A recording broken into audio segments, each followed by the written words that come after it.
Tinapay mula sa langit. A daily morning devotion with CRC family.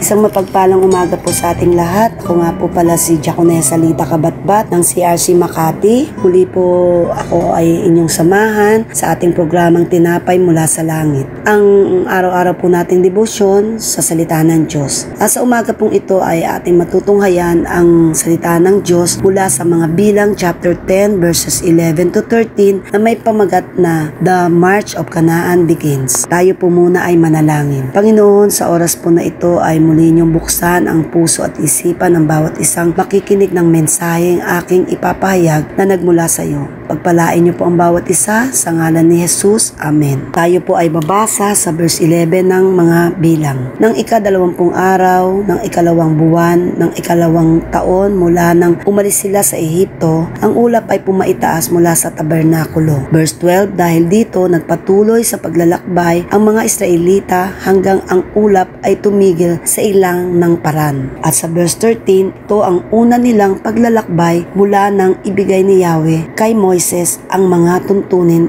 ukol dito. Ang pagtaas po at pagbaba ng ulap ay isang palatandaan ng pag-alis ng mga Israelita patungo sa kanilang paglalakbay. Naman sila ay titigil, doon naman sila magkakampo. Kahit ito'y saglit lamang o tatagal ng buwan o mahigit pa, hindi sila dapat lalakad. Ito ang palatandaan nila sa kanilang paglalakbay o pagtigil na ayon sa pinag-uutos ng ating Diyos. Sa pag-aaral po natin sa tatlong talata ng mga Bilang chapter 10 verse 11 to 13 ay may apat na bagay po tayong matututunan. Ang una po, ang Diyos ang ating gabay sa ating paglalakbay bilang mananampalataya. At sa pangalawa naman po, pumipili siya ng tagapanguna or leader gaya ni Moises upang gabayan tayo at turuan. Ikatlo po, may takdang oras, lugar at kaparaanan ang ating Panginoon kung paano tayo susunod sa kanyang pinag-uutos. At sa ikaapat po, alam ng Diyos kung kailan ang tamang panahon ng paglalakbay at tamang panahon upang magpahinga sa malayong lakbayin. Narito po ang mga paalaala na makakatulong sa atin.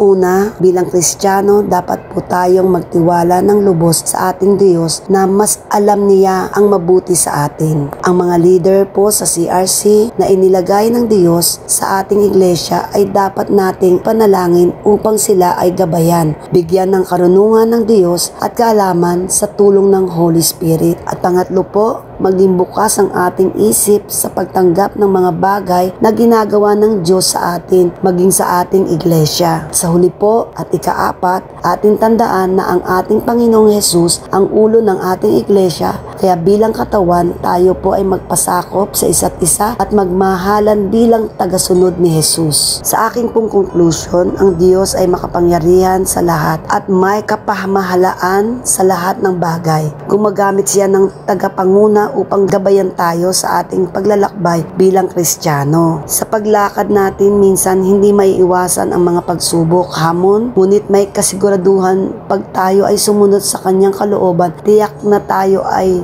kanyang sasamahan at magtatagumpay. Kaya tayo po ay patuloy na makinig sa kanyang mga salita at sama-sama po tayong lahat na sumunod sa kanyang kalooban na may kagalakan. At sa akin pong pagtatapos na panalangin, Panginoon, marami pong salamat sa iyong mensaheng inihayag sa amin sa umagang ito. Tunay nga pong ikaw ang makapangyarihan sa lahat na dapat naming sundin at magtiwala sa lahat ng plano mo sa aming buhay. Marami pong salamat. In Jesus' name, Amen. Marami pong salamat muli mga kapatid sa pakikinig sa mga salita ng Diyos. At bukas mo muli sa ganitong oras, 5:30 ng umaga, same channel po sa CRC Family. At i-share po natin muli ito sa ating mga kaibigan at mga mahal sa buhay upang sila rin po ay makatanggap ng pagpapala. To God be the glory.